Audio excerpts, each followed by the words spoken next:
Welcome to r/JustNoHOA, where people share stories about their crazy homeowner associations that make us feel better about not living in an HOA. If you are new to the channel, please don't forget to subscribe to join our awesome community. Without any further ado, let's dive right into the stories. That vehicle is not here for the purposes of repair.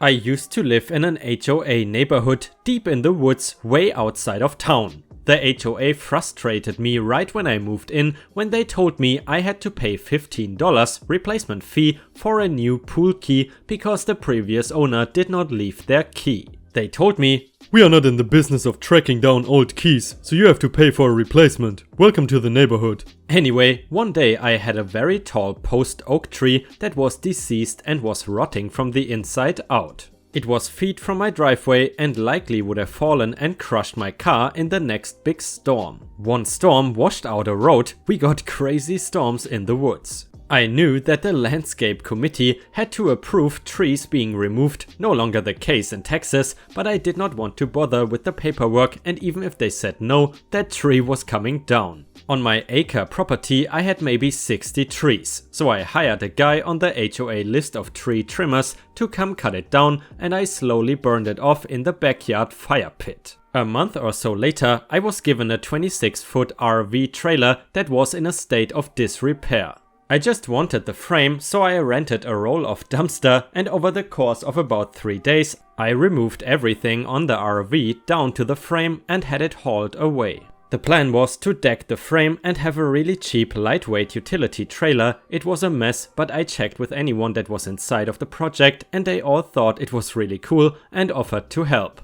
The debris was gone in 3 days and it was just a basic trailer in the driveway. Here is where the HOA comes in. I had a knock on the door and an HOA board member was there to fuss at me for the felling of the tree. He showed me the rules and said that in the future I needed to get all landscape changes approved so that I did not have to ask for forgiveness instead of permission. I informed him I was not asking for forgiveness, he did not really know what to say, so he moved on to the RV trailer frame and told me I was not allowed to do that in my driveway. I asked him which rule I was breaking. He pulled out a copy of the rules to show me a rule that said something along the lines of, "It is against the rules of the HOA to keep vehicles on property for the purposes of repair."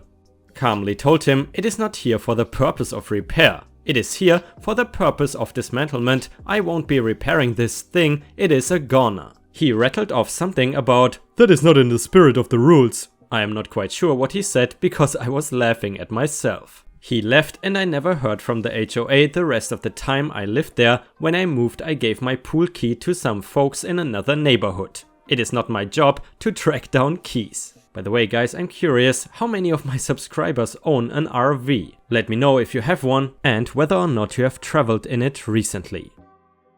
3. It happened over 10 years ago at this point, but it still makes me laugh and I felt like others would get a laugh out of it as well. My parents live in a development with an HOA, but have been there since I was born. These people have always been a Peter, but I was too young to notice and or care before this point. The house is a 3-story house with the 3rd story being a loft, which was my bedroom. Now, as most of you are aware, heat rises and in my bedroom in the summer it was easily 108 degrees. I used a thermometer, so my parents finally agreed to get me an AC window unit. It was nice, the whole summer went well with it, but after the summer was over, we replaced it with a window fan. Just one that sucks the air out of the room and puts it outside. Now note, you could not possibly see this fan from the outside unless you were maneuvering your head around a gigantic tree, so I don't know how anyone even saw it. Sounds good, right? Wrong. The HOA sent out a letter that window fans were not allowed because they were unsightly and we are free air conditioning. They had zero problems with a big bulky unit sticking out of the window, but my fan that was inside the house was apparently too much for them to bear. Let alone they called it free air conditioning. They did not pay my parents' bills, so we ignored them. Got several more requests to remove it, and when we did not, we were fined. Ignored those two. I guess they gave up after a while because we did not hear anything else. My parents still live there and the same crotchety woman is in power. You know, sometimes I wonder, in our Ripe Star community, I am always imagining that I am pretty much the only person that does not have an AC unit. The only thing we have over here is a heater. I think even nowadays it's still not too common in Europe to have an AC. Talk about living in the 21st century. I have answered with a cannon shot. Tuesday, I was issued my first citation for violating the HOA bylaws regarding my vehicle being parked in the driveway. Brittany Karen delivered it and left it taped to my front door. Of course, I got her on my security cameras, so I sent the footage to my lawyer. She, lawyer, notified the local police department to have her trespassed and drew up a cease and desist letter to the HOA board. She had her process server deliver the letter to Brittany Karen immediately after the cops paid her a visit at home, kids and hubby present. This is my El Guapo. And yes, I know I probably butchered that word. And by the way, if you have watched until here, please don't forget to post some star emojis in the comments and also like the video if you want to support me. Thank you so much. Your help is very much appreciated. FHOA and the stupid petty board politics. First of all, let me just say that HOAs are the absolute worst thing ever because holy crap, give a bunch of people who have never held any power in their lives the tiniest hint of authority and they go full dictator on you. Seriously, if I have to listen to one more suburban mom tell me my Christmas lights have stayed up a day too long or that my shutters are the wrong shade of brown, I'm gonna effing lose it.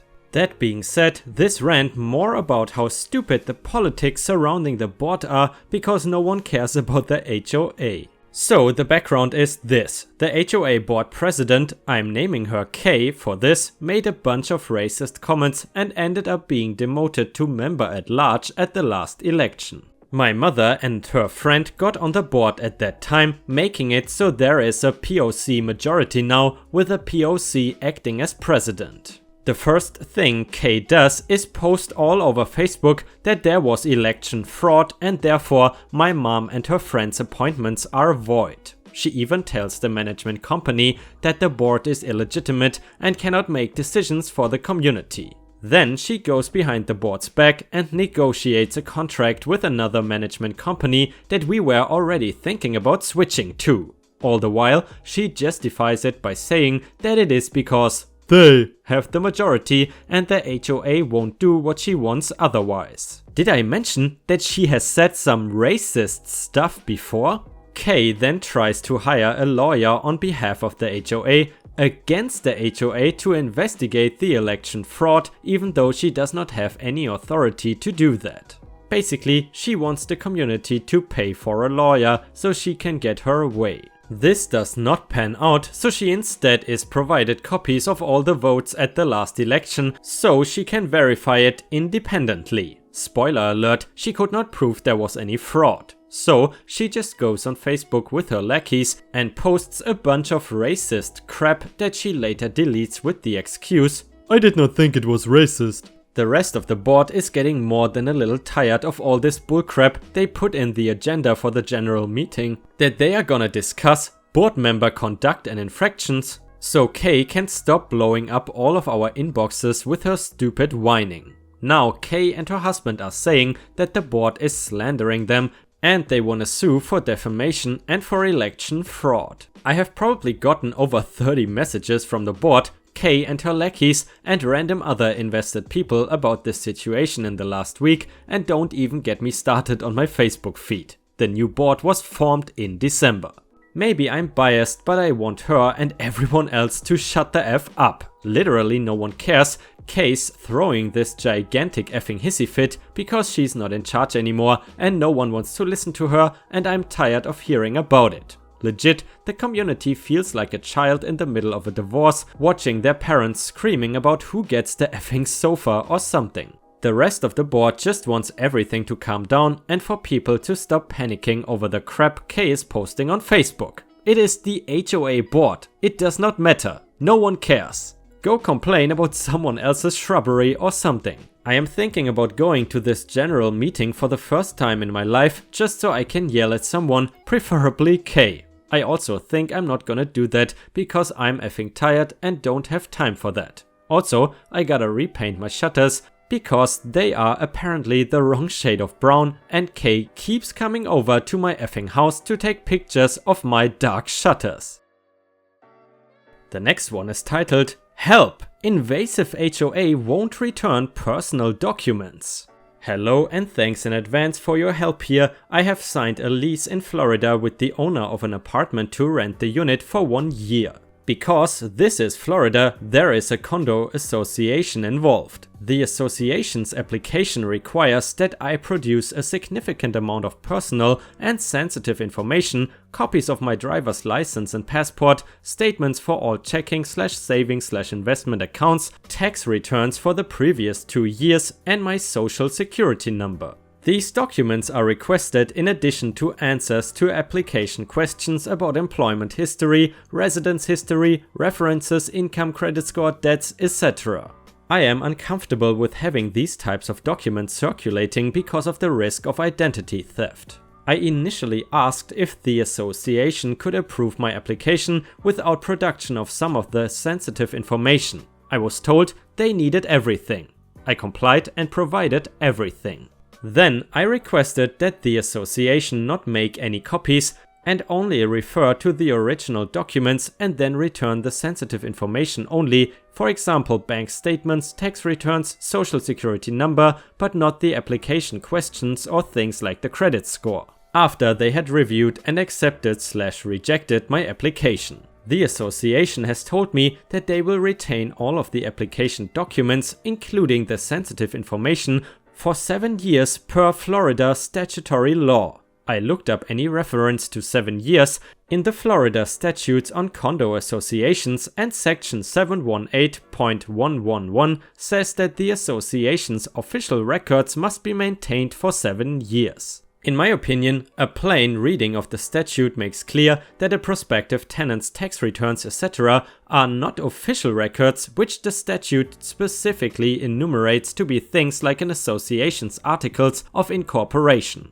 I have also asked the management office for a copy of their bylaws and/or rules and regulations to see if there's any reference to the association retaining these records, but they have not provided them to me.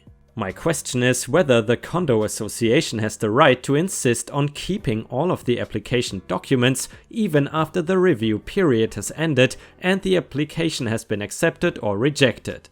I had been under the impression that an organization like a condo association is a creature of the documents that create it and the laws that apply to it, and that the president or the board cannot simply make up their terms.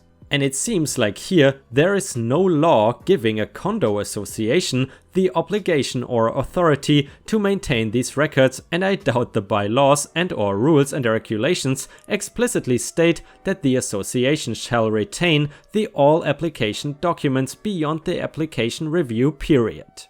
The association won't even review my application until I acknowledge that none of my documents will be returned to me for 7 years. What should I do? Would the landlord have standing to enforce this claim as an actual member more than I would as a prospective tenant? Should I just ask the board to review my application and keep the documents for the time being and then pursue this claim once I am a tenant? Thanks again. So guys, what would you say about this situation? I mean, the OP previously stated that he thinks the president or the board cannot simply make up terms, but let's be honest here, judging by our experience with HOA stories so far, they are not really allowed to make up terms, but they love to do it anyway. Texas family sued by neighbor over Playscape for terminally ill son. Georgetown, Texas. A Texas family is being sued by a neighbor over a Playscape they built on their property for their terminally ill 3-year-old son, a newspaper reported.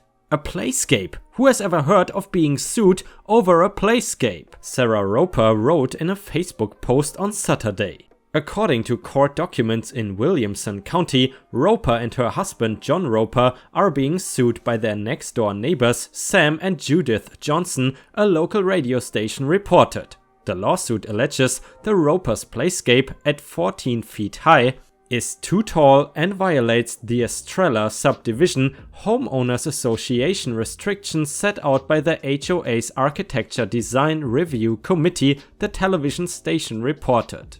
The Johnsons want the structure taken down or have it comply with HOA guidelines, claiming in the lawsuit that the Ropers failed to submit proper plans and specifications to the ADRC for review prior to installation of the Playscape, and the ADRC failed to review and approve Roper's Playscape in advance as required by ADRC guidelines. The couple is also seeking legal fees, a newspaper reported. A lawyer for the Johnsons declined comment. My husband submitted documentation of how big it was, exactly where it was going to go on our lot, and the ADRC approved it, Sarah Roper told a local radio station. The Estrella Homeowners Association confirmed to a newspaper that the Ropers did submit the Playscape properly for review.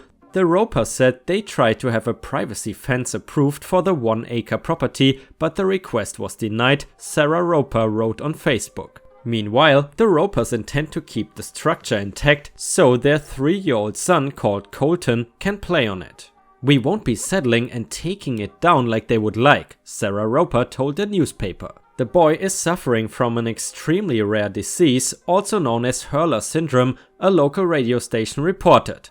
People suffering from this condition do not have enough or are missing an enzyme needed to break down long chains of sugar molecules. Hurler affects every organ system, every part of the body, Sarah Roper told us. So he does have hearing loss and he got his glasses, I think, when he was about 18 months old. The Roper said Hurler is an inherited disease and is ultimately fatal, a local radio station reported. Sarah Roper called the lawsuit the culmination of an ongoing debacle. Our next door neighbors have been very vocal that they do not like it and we should have asked them about getting a Playscape, Sarah Roper wrote on Facebook. They know Colton's story, they know what our family has been through. They know he had a bone marrow transplant and has a terminal illness, yet they still pursued a lawsuit. Well, let's just say that I'm pretty sure there is a special place in hell for the neighbors. And unfortunately guys, we have reached the end of the video. I hope you enjoyed the content today, and if you are not subscribed yet, please consider doing so. It would make me very happy. I hope you have a fantastic day and I see you again tomorrow.